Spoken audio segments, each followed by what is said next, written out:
ಶ್ರೀ ಗುರು ರಾಘವೇಂದ್ರಾಯ ನಮಃ. ನಿತ್ಯಂ ಅಮ್ಮ ಮಗಳು ಯೂಟ್ಯೂಬ್ ಚಾನಲ್ಗೆ ಸ್ವಾಗತ.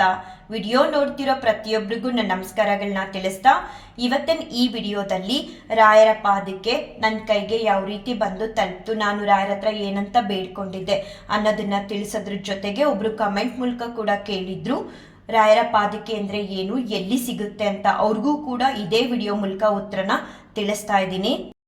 ನನಗೆ ರಾಯರ ಹಾಡುಗಳಂದರೆ ತುಂಬ ಇಷ್ಟ. ಅದರಲ್ಲೂ ರಾಜ್ಕುಮಾರ್ ಅವರು ಹಾಡಿರೋಂಥ ಹಾಡುಗಳು ತುಂಬಾ ಇಷ್ಟ ಆಗುತ್ತೆ.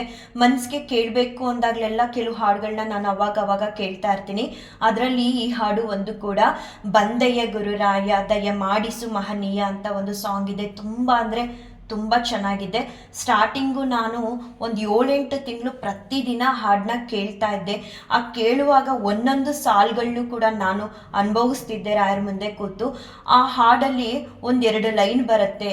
ಸಿರಿಯ ಕೇಳೆನು ವರವ ಬೇಡೆನು, ಯಾರ ಕುರಿತು ನಾ ಏನು ಹೇಳೆನು, ನಿನ್ನ ಪಾದುಕೆಯ ಕ್ಷಿರದಿ ಹೊತ್ತು ಕ್ಷಣ ಕಾಲ ನಿಲ್ಲುವ ಭಾಗ್ಯ ಕೊಡುವೆಯ ಅಂತ ತುಂಬ ಸಲ ನಾನು ಹಾಡನ್ನ ಕೇಳಿದಾಗೆಲ್ಲ ರಾಯರ ಹತ್ರ ಕೇಳ್ಕೊಳ್ತಿದ್ದೆ, ನನಗೂ ಈ ಅವಕಾಶ ಕೊಡಿ, ಪಾದಕ್ಕೆನ ನನ್ನ ತಲೆ ಮೇಲೆ ಇಟ್ಟು ನಿಮಗೆ ಸೇವೆನ ಸಲ್ಲಿಸಬೇಕು, ಅದು ಮಂತ್ರಾಲಯದಲ್ಲಿ ಅಂತ ಬೇಡ್ಕೊಳ್ತಿದ್ದೆ. ಆ ಹಾಡು ಕೇಳಿದಾಗೆಲ್ಲ ನಾನು ರಾಯರ ಹತ್ರ ಹೇಳ್ತಿದ್ದೆ, ನನಗೂ ನಿಮ್ಮ ಪಾದಕ್ಕೆ ಬೇಕು ಅಂತ. ಅಷ್ಟು ಮಾತ್ರ ಅಲ್ಲ, ನಾವು ಮಂತ್ರಾಲಯದಲ್ಲಿ ರಾಯರ ದರ್ಶನ ನೋಡಿದಾಗ ಅವರ ಲೆಫ್ಟ್ ಸೈಡ್ಗೆ ಒಂದು ತಟ್ಟೆಲಿ ಅವ್ರ ಪಾದಿಕೆಗಳನ್ನ ಹಾಕಿಟ್ಟಿರ್ತಾರೆ. ನೀವು ನೋಡ್ಬೋದು ಅವ್ರ ದರ್ಶನ ಮಾಡಿದಾಗ. ಅಲ್ಲಿ ನೋಡ್ತಿದ್ದಾಗ ನನಗೆ ನನ್ನ ಮನೇಲೂ ಬೇಕು ರಾಯರ ಪಾದಿಕೆ ಅಂತ ತುಂಬ ಸಲ ಅನ್ನಿಸ್ತಿತ್ತು. ಎಲ್ಲಿ ಸಿಗುತ್ತೆ, ಹೇಗೆ ಸಿಗುತ್ತೆ ಅನ್ನೋದು ಮಾತ್ರ ನನಗೆ ಗೊತ್ತಿರಲಿಲ್ಲ.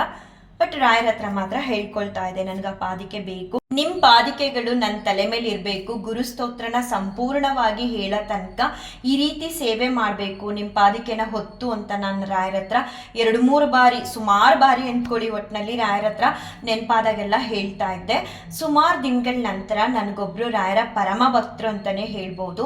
ಅವರು ಕೊರಿಯರ್ ಮೂಲಕ ಕಳಿಸ್ಕೊಡ್ತಾರೆ. ನಾನು ಕೇಳಿರಲ್ಲ ಅವ್ರಿಗೆ ಪಾದಿಕೆಗಳು ಬೇಕು ಅಂತ. ಓಪನ್ ಮಾಡಿ ನೋಡಿದಾಗ ಪಾದಿಕೆಗಳಿರುತ್ತೆ.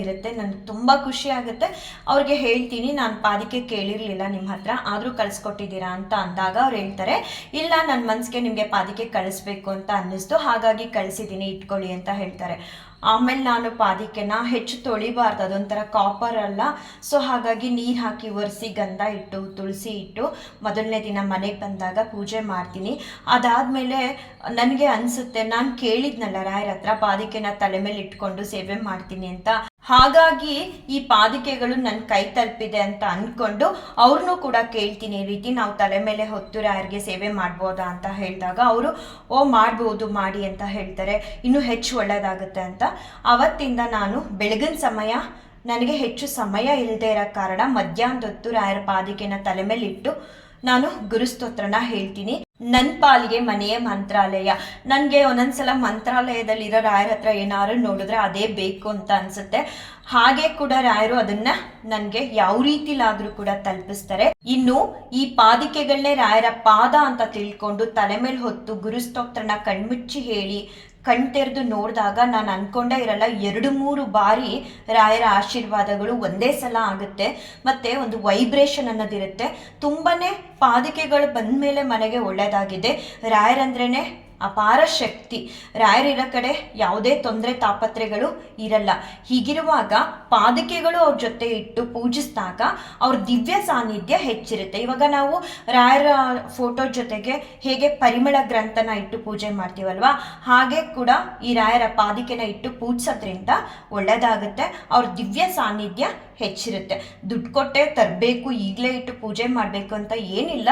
ನಿಮಗೆ ಏನಾದರೂ ರಾಯರು ಮನಸ್ಸು ಕೊಟ್ಟರೆ ಇದನ್ನು ಮಂತ್ರಾಲಯದಿಂದ ತರಿಸ್ಕೋಬಹುದು. ನೀವು ಹೋದಾಗ್ಲಾದ್ರೂ ಈ ಪಾದಿಕೆಗಳನ್ನ ತಂದಿಟ್ಟು ಮನೇಲಿ ಪೂಜೆ ಮಾಡಬಹುದು. ಈ ಪಾದಿಕೆಗಳಿರೋದ್ರಿಂದ ಯಾವುದೇ ಮಾಟ ಮಂತ್ರಗಳು ಮನೆಗೆ ತಟ್ಟಲ್ಲ. ಜೊತೆಗೆ ಯಾವುದೇ ದುಷ್ಟ ಚಟಗಳಿದ್ರೆ ಮನುಷ್ಯನಲ್ಲಿ ಅದು ಕೂಡ ದೂರ ಮಾಡ್ತಾರೆ ರಾಯರು. ರಾಯರಂದ್ರೇ ಅಪಾರ ಶಕ್ತಿ, ಅಪಾರ ಮಹಿಮೆ.